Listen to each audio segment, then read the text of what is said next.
E aí, estamos de volta, né? Estamos de volta. Eu vou voltar, né? Aqui na questão de número 4, é isso? Na questão de número 4, inclusive, para dar o gabarito, né?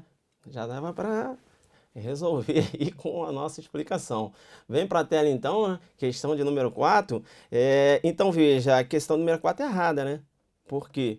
Porque vai ser possível a aplicação da lei penal intermediária, né? Sendo essa lei mais benéfica em relação à lei A e a lei C. Beleza? Vamos então aqui para a questão de número 5. Questão de número 5. Suponha que no curso de determinado inquérito policial tenha sido editada uma nova lei que, então, deixou de tipificar o fato objeto da investigação como criminoso. Então, veja, saiu uma lei nova, não é isso? Que retirou a roupagem criminosa de uma determinada conduta que estava sendo investigada. Vamos continuar. Nesse caso, o inquérito policial deve ser imediatamente encerrado, porquanto se opera a extinção da punibilidade do autor. Eu gosto de fazer links. Vê que eu estou tratando aqui de direito penal, parte geral, né? E aqui a questão menciona o inquérito policial, né? Deve ser imediatamente encerrado. Cuidado, quando ele fala imediatamente encerrado, ele não está falando que o inquérito deve ser arquivado, não está falando isso. Ou seja, porque na sua cabeça vai passar assim, peraí, eu acho que essa questão está errada, porque como delegado, né, vai encerrar, esse encerramento aqui seria um arquivamento? Não. Quando ele fala o inquérito deve ser imediatamente encerrado, ele está pressupondo que o delegado vai elaborar um relatório final e irá encaminhar esse relatório final ao juiz, né? E aí, olha como eu gosto de fazer link. Aí eu trouxe aqui o artigo 10 lá do Código de Processo Penal. O inquérito deverá terminar no prazo de 10 dias se o indiciado estiver sido preso em flagrante ou estiver preso preventivamente, contando o prazo nessa hipótese a partir do dia em que executar a ordem de prisão, ou no prazo de 30 dias quando estiver solto mediante fiança ou sem ela. E aí vem o que me interessa, o que eu acabei de falar. A autoridade policial, não é isso? Fará minucioso relatório do que tiver sido apurado e enviará os autos ao juiz competente. Já que eu estou fazendo um link numa questão de parte geral, estou fazendo um link aqui em processo penal, vem para mim. Professor, mas esse inquérito ele não é encaminhado para o Ministério Público, considerando que o Ministério Público, por força do artigo 129, inciso 1, é o titular da ação penal? Não é isso? É o dominus litis, é o custo legis, né? O fiscal da lei, né? Dominus litis, ou seja, o dono da ação penal. Eu vou chamar a sua atenção. Eu vou chamar a sua atenção porque na Justiça Federal você tem uma resolução possibilitando esse encaminhamento do inquérito direto do delegado federal para o procurador federal, né? Para o PGR lá na Justiça Federal. Quando se trata... Tá, aí você tem essa possibilidade. E o STJ entendeu que seria legal, né, essa possibilidade de encaminhamento.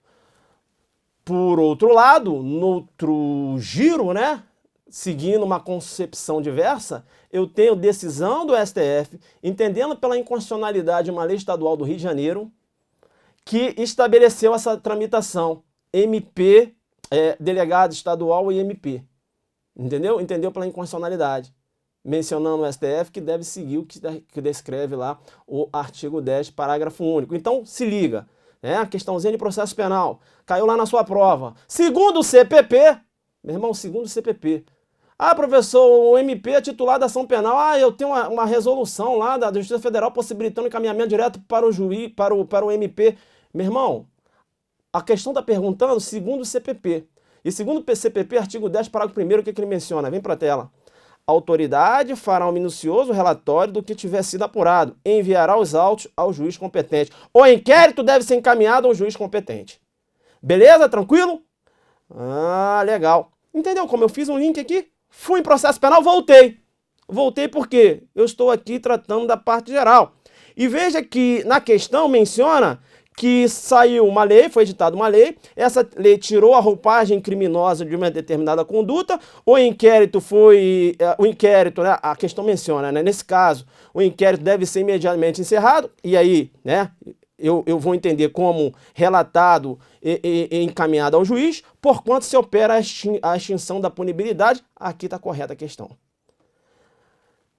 Veja que o artigo 2º do Código Penal estabelece o seguinte: ninguém pode ser punido por fato que lei posterior deixa de considerar crime, cessando em virtude dela a execução dos efeitos penais da sentença condenatória. Eu tenho aqui a figura da abolitio criminis, né? Que é extinção do caráter criminoso da conduta. E vem para mim, é interessante. Eu tenho uma lei que retirou a roupagem criminosa de uma determinada conduta. Eu tenho a abolitio criminis. No outro giro, se é editada uma lei que criminalizou uma conduta que anteriormente era considerada atípica, eu tenho a chamada neocriminalização. Neocriminalização, que pode aparecer na sua prova assim, novatio legis incriminadora. Beleza? Neocriminalização, ou seja, novo, né? Novo, né? Novo, né? Crime novo, né? Que pode aparecer na sua prova também, né? Novatio legis incriminadora. Beleza? Vem para cá então. Ainda acerca da abolitio, eu vou chamar a sua atenção porque tem que ocorrer o que? A revogação formal e material da conduta. Não basta que ocorra apenas a revogação formal. Beleza? Quando você tinha lá a conduta de atentado violento ao pudor, estava descrita lá no artigo 214, com a revogação do artigo 214, essa conduta migrou para o artigo 213, estupro. Então veja, aqui não ocorreu o quê? Não ocorreu a abolitio criminis. Aqui eu tenho apenas a revogação formal da conduta. E não basta que eu tenha só a revogação formal. Eu tenho que ter a revogação formal e material da conduta. Não é isso? Que pode aparecer na sua prova assim ainda. Substancial da conduta. Revogação formal e material da conduta ou revogação formal e substancial da conduta. Beleza? Aqui não ocorreu a abolitio criminis. E qual é o fundamento? Qual é o fundamento? O fundamento, quando você tem apenas a revogação formal e essa conduta passou para um outro tipo penal, eu tenho aí, né, sustentando ainda o caráter criminoso dessa conduta, eu tenho a aplicação do princípio da continuidade normativo típica. Princípio da continuidade normativo típica, ou seja, a conduta saiu de um tipo e foi para um outro tipo. Ou seja, ocorreu apenas a revogação formal e não a revogação formal e substancial da conduta. Para que haja abolitio, eu tenho que ter revogação formal e material da conduta, ou revogação formal e substancial da conduta. O professor explica, material e substancial é a mesma coisa. Beleza? Tranquilo? Vem aqui então para o nosso quadro. Importante ainda, né? Aqui a gente está tratando a questãozinha de abolitio. Abolitio crime é uma causa extintiva da punibilidade, prevista lá no artigo 107, inciso 3. E ainda, o examinador pode cobrar na sua prova quanto aos efeitos penais da condenação. Veja que há cessação dos efeitos penais da condenação. Logo, se o agente cometeu outro crime, não será considerado o quê? Reincidente. Beleza? E aí eu vou chamar a sua atenção, porque eu falei efeitos penais. Porque os efeitos extrapenais, né, os efeitos civis, permanecem, como, por exemplo, a obrigação de reparar o dano. E essa obrigação decorre lá do artigo 91, inciso 1 do Código Penal. Tranquilo? Então, veja, em relação a abolitio crimes, né, o examinador ele pode fazer uma abordagem acerca dessa obrigação de reparar o dano, dos efeitos extrapenais, dos efeitos penais. E agora a gente vai passar para uma questão muito interessante ainda acerca da abolitio criminis. Tranquilo? Então vem aqui para a nossa tela a questão 5 correta. Eu vou para a questão de número 6. Questão de número 6. Considere a seguinte situação hipotética. Mévio foi preso em flagrante e responde processo judicial pela prática de delito de tráfico de drogas, por ter sido flagrado transportando caixas contendo cloreto de etila, lança-perfume. Posteriormente, ato do Poder Executivo retirou a citada substância do rol dos entorpecentes ou dos que causam dependência física ou psíquica. Nessa situação, não há que se falar de extinção da punibilidade em face da abolitio criminis, visto que não foi editada uma lei penal em sentido estrito descriminalizando a conduta de Mévio. Como eu tinha mencionado para vocês, a abolitio criminis, né, ela decorre de uma edição de uma lei penal que vem a retirar o caráter criminoso de uma conduta. Bem, será que há possibilidade de abolício crimes em sede de norma penal em branco? É o que a questão trata. Vem aqui para a tela. Norma penal em branco, também chamada de lei penal cega ou aberta, versus abolício crimes. Lei penal em branco homogênea ou em sentido lato. O complemento normativo decorre da mesma fonte de produção e tem a mesma natureza jurídica. Ou seja, lei complementando lei. Um exemplo, lá no artigo 169, né, que fala lá acerca da apropriação de coisa alheia vinda a erro, né, por erro de outro. Não é isso? Caso fortuito ou da força da natureza. Beleza. Tá. E eu tenho, né, fazendo alusão às penas desse delito, né, uma outra figura que se equipara, que é a apropriação de tesouro.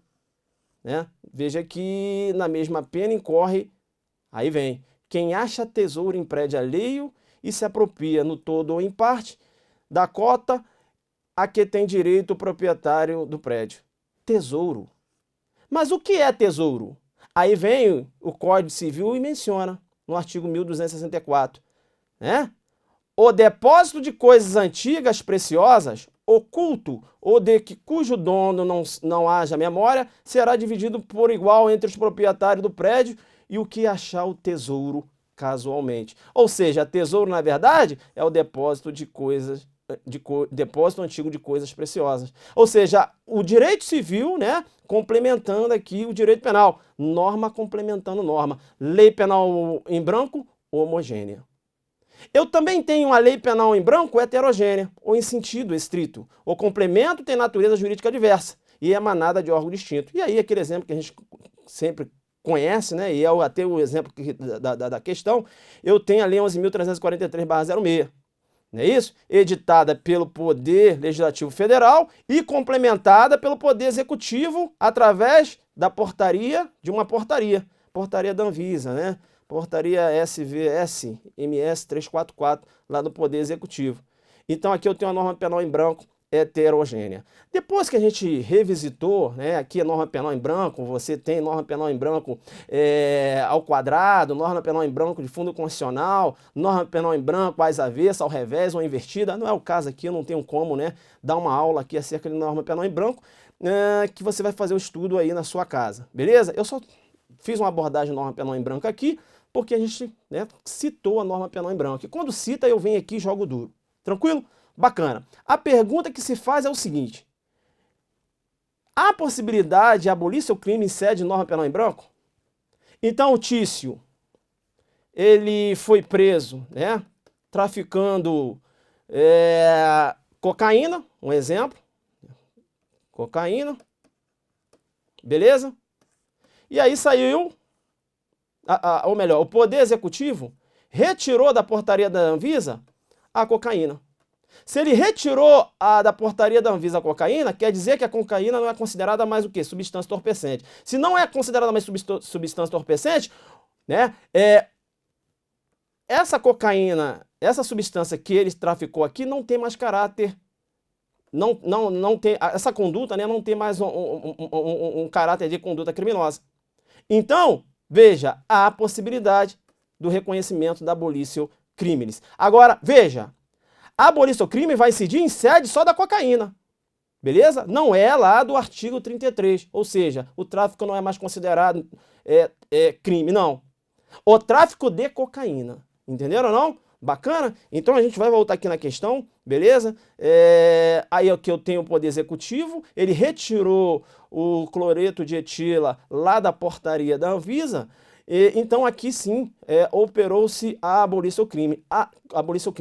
Assim que se reconhecer a abolício crimes aqui, então a questão aqui está errada, beleza? Porque aqui fala que nessa situação não há que se falar em extinção da punibilidade em face da abolício crime, visto que não foi editada uma lei penal em sentido estrito, descriminalizando a conduta de MEV. Muito embora não tenha sido editada uma lei penal em sentido estrito, descriminalizando a conduta de MEV, foi retirada da portaria da Anvisa o cloreto de etila, ou seja, não é considerado entorpecente. Então, nesse sentido, há a possibilidade do reconhecimento da abolício crimes em sede de norma penal em branco. Vamos então aqui para a questão de número 7, né? Questão de número 7. Considerando que Tício, rico empresário, tenha sido sequestrado no dia 10/1/2019, dados são importantes, né? Então, sequestro, 10/1/2019. E libertado no dia 3/4/2019, libertado 10/4/2019, continua, né? Mediante o pagamento de valor em resgate pela família. Considerando que Tício, empresário, tenha sido sequestrado 10/1/2019, e libertado no 3/4/2019, mediante pagamento de valor do resgate pela família. Então, claro, né? Sequestrar e realizar a exigência, beleza? Beleza. No dia 2/4/2019, o Congresso Nacional editou uma lei ordinária que dobrou a pena privativa de liberdade da extorsão mediante sequestro. Realmente aqui você tem uma extorsão mediante sequestro. E aí o Congresso aqui, olha só, no dia 2/4/2019, foi editado uma lex, né? Uma lex gravium. Porque se dobrou a pena, é uma lex gravium. Beleza? Aí, retornando, não? Aí tá. No dia 2/4/2019, o Congresso Nacional editou uma lei ordinária que dobrou a pena privativa de liberdade da extorsão mediante sequestro. Nessa situação, considerando que a extorsão mediante sequestro se consuma com cerceamento de liberdade da vítima, isso aqui tá certo? Não é com a exigência, professor? Eu acho que a questão está errada porque, né, olha, se consuma com cerceamento de liberdade da vítima, vem para mim. Extorsão. Extorsão. 158. Se consuma com a mera exigência. É considerado um crime formal? Crime de consumação antecipada ou de resultado cortado. Extorsão mediante sequestro se consuma com cerceamento de liberdade da vítima e não com a mera exigência. Muito embora também seja um crime formal, crime de consumação antecipada ou de resultado cortado. Não há necessidade do recebimento do valor do resgate. Então, se o Tício sequestrou o Mévio e está levando o Mévio para o cativeiro, não realizou a exigência e foi abordado pela polícia militar, ele vai responder por extorsão mediante sequestro tentado ou consumada. Extorsão mediante sequestro consumada. Beleza? Então, ora, não há necessidade dele realizar a exigência. Exigência você tem lá na extorsão. Na extorsão mediante sequestro, a consumação ocorre com o cerceamento de liberdade da vítima. Beleza? Volta aqui para a tela. Então, quando ele menciona aqui que se consuma com cerceamento de liberdade da vítima, isso aqui tá correto até aqui, né? Fato que ocorreu no dia 10/1/2019. Quando ele foi sequestrado. Realmente, já tinha marcado aqui, né? Aqui se consumou o crime. É isso? Então, vamos lá. Continuando, né? Nessa situação, considerando que a extorsão mediante sequestro se consuma com cerceamento de liberdade da vítima, fato que ocorreu na data de 10/1/2019, não será possível aplicar a lei penal nova, uma vez que figura como mais gravosa e, portanto, não poderá retroagir. Eu tenho uma lei penal mais grave e essa lei penal, ela é posterior à consumação do delito. E aí? Hein? Primeiro eu tenho que falar para você aqui que a questão está errada. Beleza? Tá? Vamos lá. Artigo 5º. O que menciona lá o artigo 5º, inciso 49? A lei penal não retroagirá, salvo para beneficiar o réu. É o princípio da irretroatividade da lei penal mais grave. Então, professor, foi o que eu raciocinei aqui, né? Eu estou tratando aqui do crime de extorsão mediante sequestro. Crime de extorsão mediante sequestro é um crime de elevado potencial ofensivo. A consumação ocorre com cerceamento da liberdade da vítima. Tanto na forma simples como na forma qualificada é considerado um crime hediondo. É considerado um crime formal, que pode aparecer na sua prova, crime de consumação antecipada ou de resultado cortado. E também é considerado um crime complexo, porque eu tenho o sequestro e a extorsão. E aí vem uma informação muito importante. A extorsão mediante sequestro também é um crime permanente. E se é um crime permanente, eis que eu tenho que aplicar a súmula 711 do STF. A lei penal mais grave aplica-se ao crime continuado ou ao crime permanente, se a sua vigência é anterior à cessação da continuidade ou da permanência. Beleza? Volta aqui, volta aqui. A lei penal entrou em vigor. E ela é anterior, né, à cessação. Por quê? Porque a cessação, ela ocorreu no dia 3, né? Coloquei aqui dia 10, não. Aqui.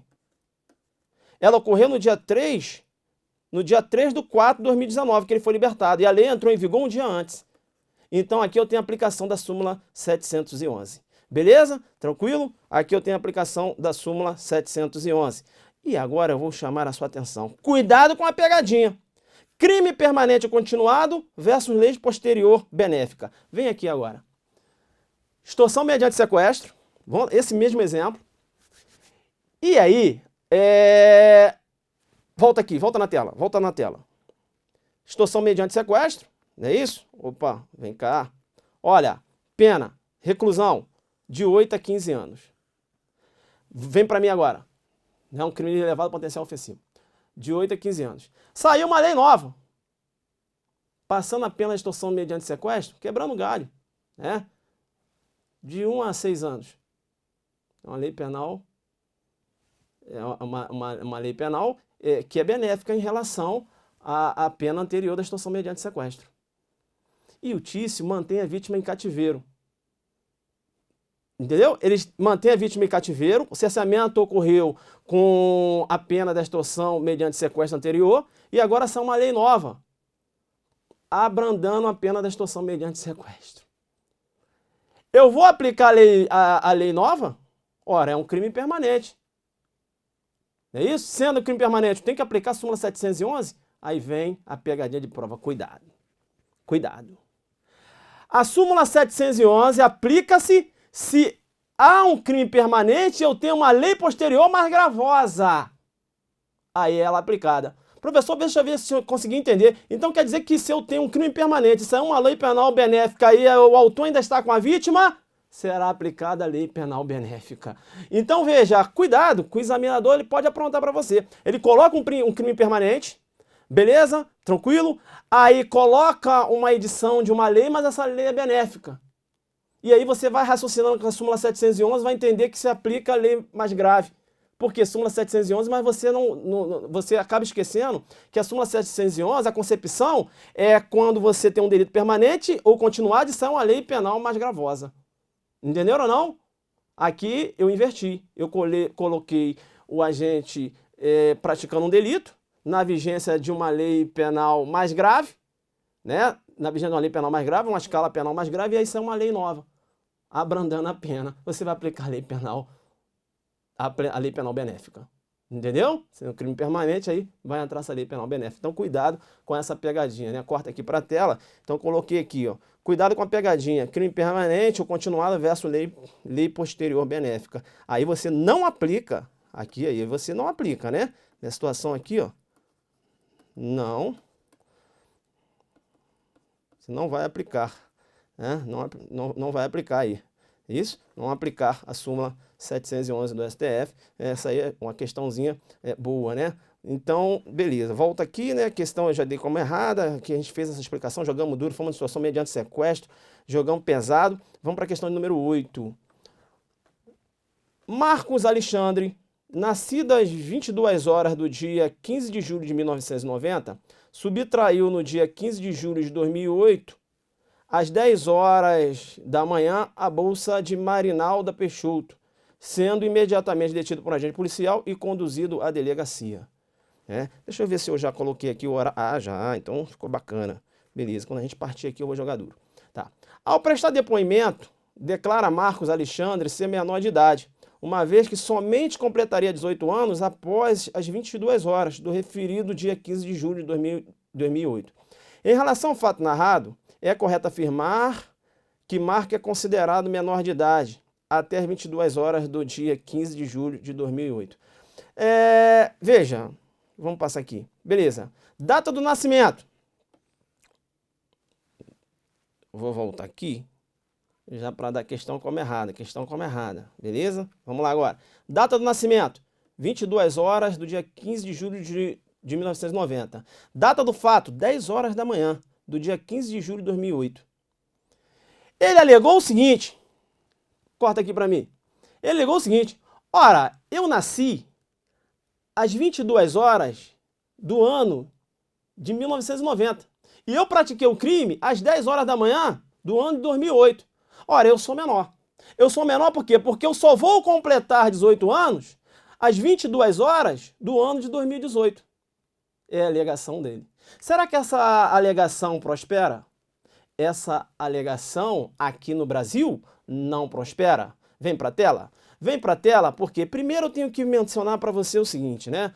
Código Penal, em relação ao tempo do crime, adotou a teoria da atividade. Considera-se praticado o crime no momento da ação ou omissão, ainda que outro seja o momento do resultado. Em relação ao lugar do crime, que é uma outra concepção, não é isso? O Código Penal adotou a teoria da ambiguidade, né? A teoria da ambiguidade. Veja, que quando você trata lá da teoria da ambiguidade, veja, local do crime será aquele onde ocorreu a ação ou omissão, bem como onde se produziu ou deveria se aí produzir o resultado. Beleza? Tranquilo. Agora vem a parte que me importa, né? Até porque o lugar do crime eu vou tratar mais à frente. O Brasil adotou um critério cronológico em relação à imputabilidade. Portanto, toda pessoa, a partir do início do dia em que completa 18 anos, presume-se imputável. Vem para mim, essa presunção é uma presunção relativa. Por quê? Porque aquela pessoa que completou 18 anos, não é isso? Na data do seu aniversário, a partir das 0 horas, ela pode provar que é um inimputável. Ela pode provar que não tem a capacidade de entender o caráter ilícito do fato, ou determinar-se de acordo com esse entendimento. Ela pode provar, por exemplo, que no momento do crime estava aí acometida por uma patologia que retirou a capacidade de entender o caráter ilícito do fato ou determinar-se de acordo com esse entendimento, né? Estava aí acometido por uma doença mental, por exemplo, no momento do crime. Então a presunção, ela é relativa. E aqui tem pegadinha de prova. Tem pegadinha de prova porque, como eu mencionei para vocês, vem aqui para a tela, o critério é cronológico, mas eu estou falando de imputabilidade. Beleza?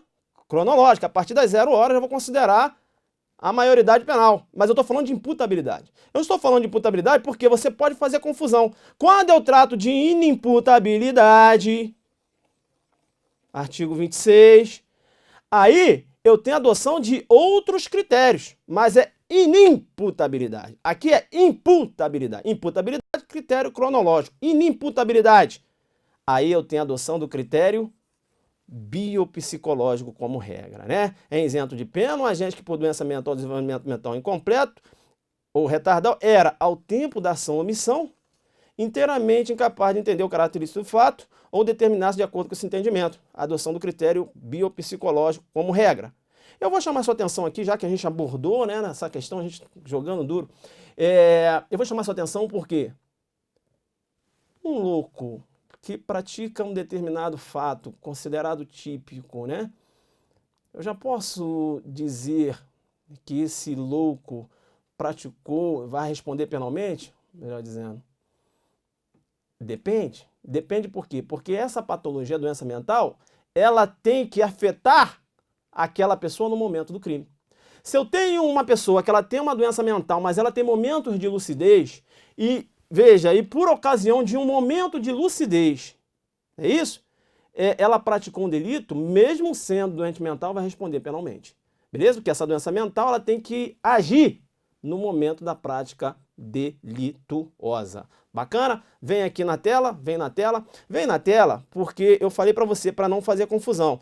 Em relação à inimputabilidade, a adoção do critério biopsicológico como regra. Beleza? Aí, quando se tratar dos menores de 18 anos, o Código adota o critério biológico, né? Critério biológico como exceção. Os menores de 18 anos são penalmente inimputáveis, ficando sujeitos às normas estabelecidas na legislação especial. E aí, claro, nós estamos falando aqui do ECA. Legal? Então, volta aqui comigo. Vamos fazer um pequeno intervalo, né? Antes de partir para o próximo bloco. Um abraço.